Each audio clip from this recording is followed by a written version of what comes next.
पुरुषं हारा न चन्द्रोज्ज्वलाः न स्नानं न विलेपनं न कुसुमं नालङ्कृता मूर्धजाः वाण्येकासमलं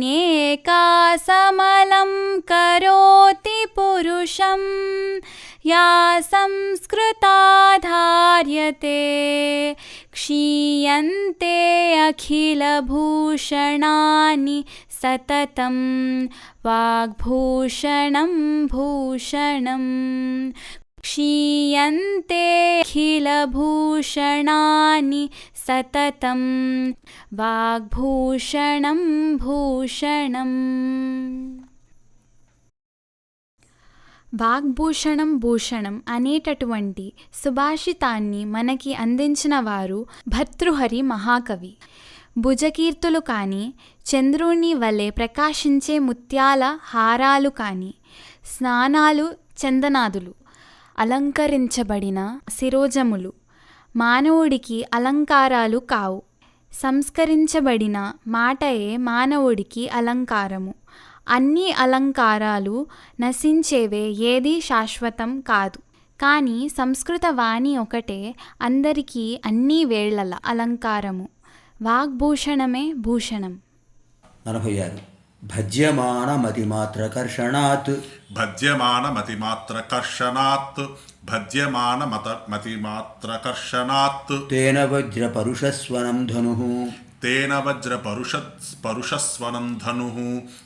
వజ్రపరుషస్వనం ధనుః భార్గవాయ దృఢమన్యవే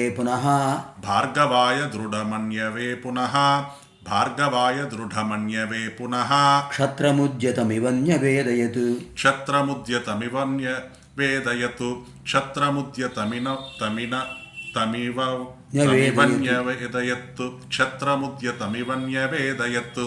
47 దృష్టసారమథ రుద్రకార్ముకే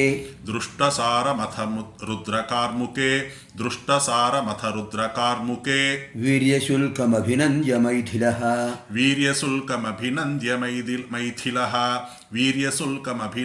మైథిలః రాఘవాయ తనయామయో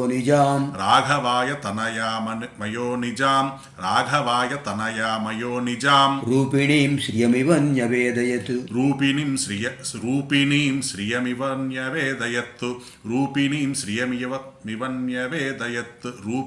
శ్రియమివన్యవేదయత్. 48 మైథిలః సపది సత్యసంగరః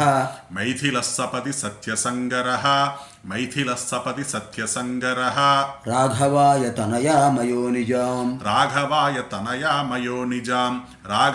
తనయామయో నిజాం సన్నిధౌ ద్యుతిమతస్తపోనిధేః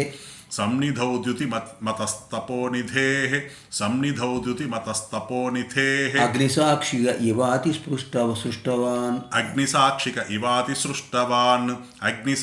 ఇవాతి సృష్టవాన్. ఓం శ్రీ గురుభ్యో నమః. విజయ వరల్డ్ ప్రసార మాధ్యమ ద్వారా సంస్కృత భాషాధ్యయన కార్యక్రమాయ సర్వేభ్యః సందర్శక మహాశయేభ్యः శుభస్వాగతం. ఇదానీం రఘువంశ మహాకావ్య అంతర్గత ఏకాదశ సర్గే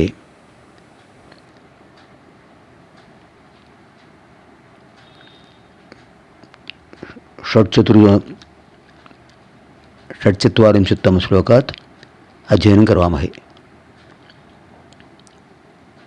విజయవాడ ప్రసార మాధ్యమం ద్వారా రఘువంశ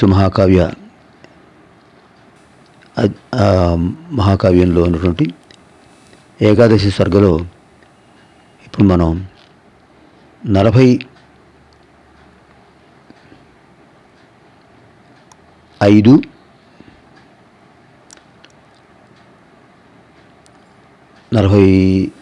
అయిపోయింది. 46,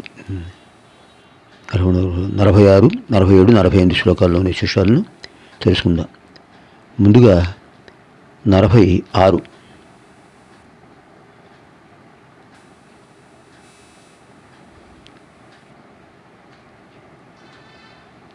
46 47, 48 శ్లోకాల్లో ఉన్న విశేషాలు తెలుసుకుందాం. 46 శ్లోకం.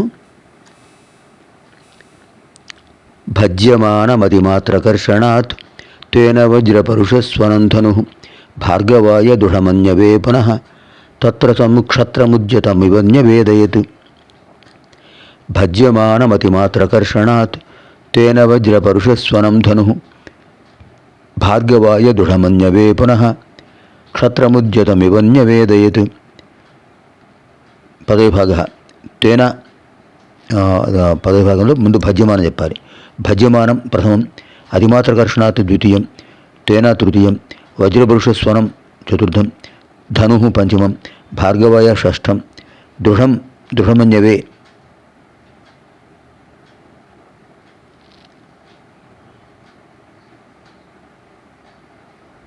దృఢమన్యవే సప్తమం,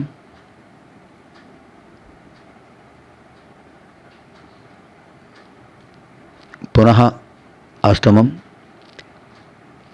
క్షత్రం నవమం, ఉజ్జతం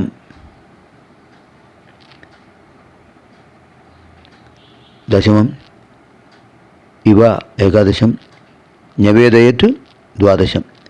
ద్వాదశపది అయం శ్లోక. తేన అతని చేత అంటే రాముడి చేత అతిమాత్రకర్షణాత్ అంటే బాగా లాగటం వల్ల ఆ ధనుస్సుకు నారిని బిగించి బాగా లాగాడు ఆయన. బాగా లాగి భజ్యమానం విరువదలుచుకున్నటువంటి అవడం చేత బాగా లాగడం చేత విరిగిపోయే స్థితిలో ఉంది. అటువంటి వజ్రపరుషస్వరం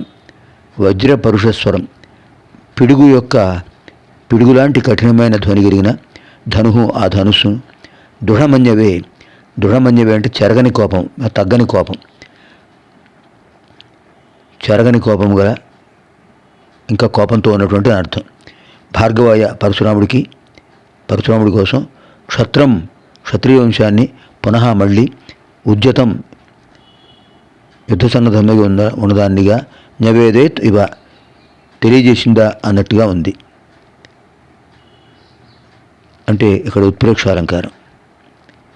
శ్రీరామచంద్రుడు ఆ శివధనుస్సుకు నారిని గట్టిగా కట్టి బాగా లాగడం చేత అది విరిగిపోయే పరిస్థితిలో పెద్ద ధ్వని వచ్చింది. పిడుగు పడితే ఎంత అలాంటి భయంకరమైన ధ్వని వస్తుందో అలా వచ్చింది. అది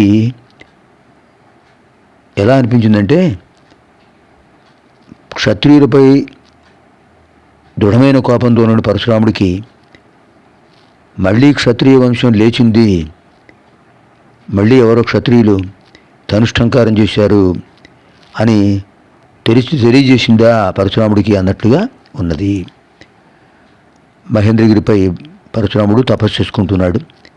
అంతకుముందే ఆయన 21 సార్లు క్షత్రియ వంశాన్ని నిర్మూలనం చేసి క్షత్రియులందరినీ జయించి మొత్తం భూమండలాన్ని కశ్యప ప్రజాపతికి ధారాదత్తం చేశాడు తన తండ్రి గారి అంటే జమదగ్ని మహర్షి యొక్క ఆదేశంతో. తర్వాత ఆ కశ్యప ప్రజాపతి యొక్క ఆదేశంతోనే మహేంద్రగిరి వెళ్ళి తపస్సు చేసుకుంటున్నాడు. చాలా కాలం తర్వాత మళ్ళీ ధనుష్టంకారం వినిపించింది ఆయనకి.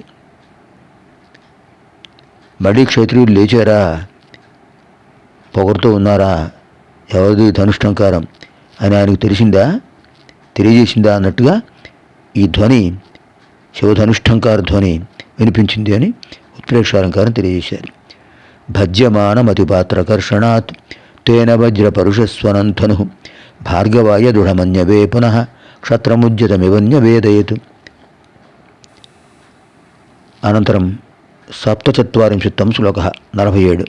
దుష్టసారమథ రుద్రకార్ముకే వీర్యశుల్కమభినంద్య మైథిలః రాఘవాయ తనయామయోనిజాం రూపిణీం శ్రియమివన్యవేదయత్. దుష్టసారమథ రుద్రకార్ముకే వీర్యశుల్కమభినంద్య మైథిలః రాఘవాయ తనయామయోనిజాం రూపిణీం శ్రియమివన్యవేదయత్. పదవిభాగ.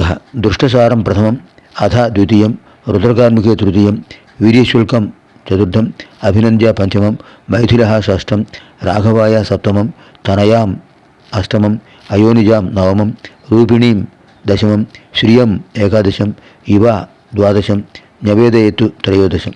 త్రయోదశపది అయం శ్లోక. ఈ 47 శ్లోకంలో 13 పదాలు ఉన్నాయి. అథ తరువాత అంటే శివధనుర్భంగం అయిన తర్వాత మైథిల మిథిలానగర ప్రభు అయినటువంటి జనక మహారాజు రుద్రకార్మికే శివధనుర్విషయంలో దృష్టసారం దాని యొక్క గొప్పదనాన్ని చూసినటువంటి వీర్యశుల్కం ధనుర్భంగ రూపమైన శౌర్యశుల్కమును అభినందించి రాఘవయ్య శ్రీరాముడి కొరకు అయోనిజాం అంటే మామూలుగా మాతృగర్భంలోంచి జన్మించినది కాదు, భూగర్భజాత అని అర్థం.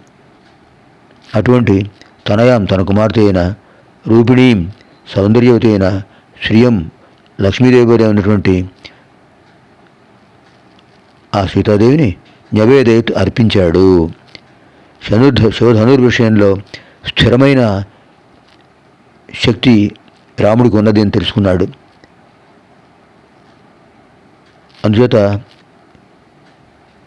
భూగర్భజాత అయినటువంటి తన పెంపుడు కూతురు సీతాదేవిని శ్రీరాముడికి భారీగా ఇస్తాను అని చెప్పి వాగ్దానం చేశాడు. దృష్టసారమధరుద్రకార్ముకే వీర్యశుల్కమభినంద్య మైథిల రాఘవాయ తనయామయోనిజాం రూపిణీం శ్రియమివ న్యవేదయత్. అనంతరం 48 శ్లోక, 48 శ్లోకం. మైథిల సపది సత్యసంగర రాఘవాయ తనయామయోనిజాం సన్నిధౌ ద్యుతిమతస్తపోనిధే అగ్నిసాక్షిక ఇవాతి సుష్టవాన్. మైథిల సపది సత్యసంగర రాఘవాయ తనయామయోనిజాం సన్నిధౌ ద్యుతిమతస్తపోనిధే అగ్నిసాక్షిక ఇవాతి సృష్టవాన్. పదవిభాగ. మైథిల ప్రథమం, సపది ద్వితీయం, సత్యసంగ్రహ తృతీయం, రాఘవాయ చతుర్థం, తనయాం షష్ఠం, పంచమం, అయోనిజాం షష్ఠం, సన్నిధౌ సప్తమం, ద్యుతిమత అష్టమం, తపోనిధే నవమం, అగ్నిసాక్షిక దశమం, ఇవ ఏకాదశం, అతిసృష్టవాన్ ద్వాదశం. ద్వాదశపది అయం శ్లోక. సత్యసంగ్రహ సత్యప్రతిజ్ఞుడైనటువంటి మైథిల మిథిలానగర ప్రభువు జనక మహారాజు రాఘవాయ శ్రీరాముడి కోసం అయోనిజాం స్త్రీ గర్భజనిత కానటువంటి అంటే భూగర్భజాత అయినటువంటి తనయాం కుమార్తెను ద్యుతిమత తేజస్వి అయినటువంటి తపోనిధే విశ్వామిత్రుని యొక్క సన్నిధిలో అగ్నిసాక్షిక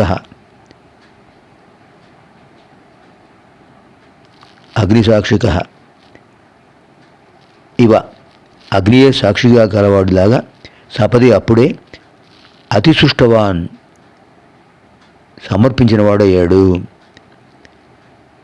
సత్యమైన ప్రతిజ్ఞ కలిగిన వాడు జనక మహారాజు భూగర్భంలో జన్మించినటువంటి అంటే జనక మహారాజు యజ్ఞం చేస్తూ భూమిని దున్నుతూ ఉన్నాడు. ఆ సమయంలో నాగలి ఒక చోటు నుంచి కదలలేదు. సేవకులు తవ్వి చూశారు. అక్కడ ఒక బంగారు పెట్టె కనిపించింది, స్వర్ణపేటిక. అందులో స్వర్ణమయ దేహంతో శిశువు కనిపించింది.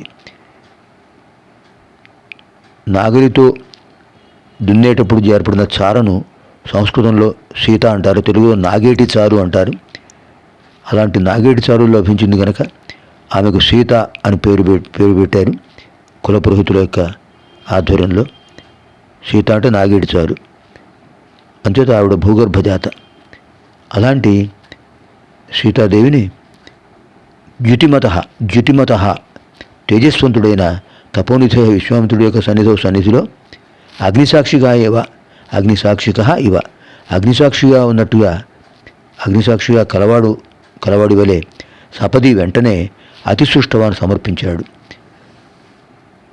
సత్యమైన ప్రతిజ్ఞ కలిగిన జనక మహారాజు అయోనిజేయి తన కుమార్తెగా భావించబడిన సీతాదేవిని శ్రీరామచంద్రుడికి సమర్పిస్తున్నాను అని విశ్వామిత్రుడి సన్నిధిలో, మరి ఇక్కడ అగ్ని సన్నిధిలో అని చెప్పాలిగా, అగ్నిసాక్షికంగా. అగ్ని ఎవరు? విశ్వామిత్రుడే. అగ్ని ఏ విధంగా అద్భుతంగా తేజిస్తూ ఉంటుందో విశ్వామిత్రుడి యొక్క తపస్సు కూడా అటువంటిది. విశ్వామిత్రుడు సాక్షిగా, అగ్నిసాక్షిగా ఉన్నట్టుగా అప్పుడే తన కుమార్తెను శ్రీరామచంద్రుడికి సమర్పించాడు. అది విశేషం. అంటే సీతాదేవి జనక మహారాజు యొక్క ఆదేశంతో, విశ్వామిత్రుడి యొక్క సూచనతో వరమాలను శ్రీరాముడి మెడలో ధరింపజేసింది అనే విశేషమైన భావన ఇక్కడ కనిపిస్తుంది. మైథిల సపది సత్యసంగర రాఘవాయ తనయా మయోనిజాం సన్నిధౌ ద్యుతిమతస్తపోనిధే అగ్నిసాక్షిక ఇవాతి సృష్టవాన్. దీంతో మనకు 48 శ్లోకాలు అయ్యాయి. అనంతరం 49వ శ్లోకం నుంచి 49, 50, 51 ఆ శ్లోకాలను అనంతర కార్యక్రమంలో అధ్యయనం చేద్దాం. సర్వేభ్యః హనుమత్ సమేత శ్రీ సీతారామ లక్ష్మణ భరతస్తు దేవానానుగ్రహప్రాప్తిరస్తు. తథైవ వాల్మీకి వ్యాస కాళిదాసాదీనాం దివ్యానుగ్రహప్రాప్తిరస్తు. శుభం భవతు. స్వస్తి. ధన్వంతరిక్షపణకామరసింహ శంకు భేతాళ భట్ట ఘటకర్పర కాళిదాసాః ఖ్యాతో వరాహమిహిరో నృపతే సభాయాం రత్నాని వై వరరుచేర్నవ విక్రమస్య. బల్లాలసేన కవి విరచిత భోజప్రబంధాత్ స్వీకృతః అయం శ్లోకం. భావం: భల్లాలసేనుడు అనే కవి రచించినటువంటి భోజ ప్రబంధం అనే ఒక కావ్యంలో ఉన్నటువంటి ప్రామాణిక శ్లోకం ఇది. ఈ శ్లోకం ఆధారంగా మనం విక్రమార్కుడి యొక్క ఆస్థానంలో నవరత్నాలు అనే పేరుతో 9 మంది కవులు ఉండేవారని, వారిలో కాళిదాస్ మహాకవి ఒకరు అని మనం తెలుసుకోవచ్చు. ఆ నవరత్నాలు అనే 9 మంది కవులలో ఎవరెవరంటే వాడంతా ధన్వంతరి, క్షపణకుడు, అమరసింహుడు, శంకుభట్టు, భేతాళభట్టుడు, ఘటకర్పరుడు, కాళిదాసు, వరాహమిహిరుడు, వరరుచి. ఈ 9 మందిని మనం నవరత్నాలు అనే పేరుతో అంటుంటాం. విక్రమార్కుడి యొక్క ఆస్థానంలో ఉండేటువంటి మహాకవులు. ఇందులో నవరత్నాల్లో కాళిదాస్ మహాకవి ఒక ప్రసిద్ధమైనటువంటి కవి. అటువంటి కాళిదాస్ మహాకవి రచించినటువంటి ఈ రఘువంశ మహాకావ్యాన్ని మనం అధ్యయనం చేయటం మనందరి యొక్క అదృష్టం, విశేషమైనటువంటి పుణ్యఫలం. సర్వేభ్యః శుభం భవతు. స్వస్తి. దివ్యాం భవ్యాం సుబోధాం చ శుద్ధాం అర్థప్రదాయినీం జననీం బహుభాషాణాం వందే గీర్వాణ భారతీం. దివ్యమైనది, భవ్యమైనది అంటే సంస్కృత భాష దేవతల నుండి వచ్చినది. మనోహరమైనది, సులభంగా బోధపడేది, స్వచ్ఛమూలమైన విశేష అర్థములను అనుగ్రహించే ఈ అమృత భాష అనేక భాషలకు తల్లి. గీర్వాణులు అంటే దేవతలు, వారి యొక్క భాష ఈ అమర భాష. అలాంటి సంస్కృత భారతి మాతకు నమస్కరిస్తున్నాను. జయతు సంస్కృతం వర్ధతాం దేవభాషాచ. సంస్కృతము జయమును పొందునగాక, దేవభాష వర్ధిల్లుగాక. స్వస్తి.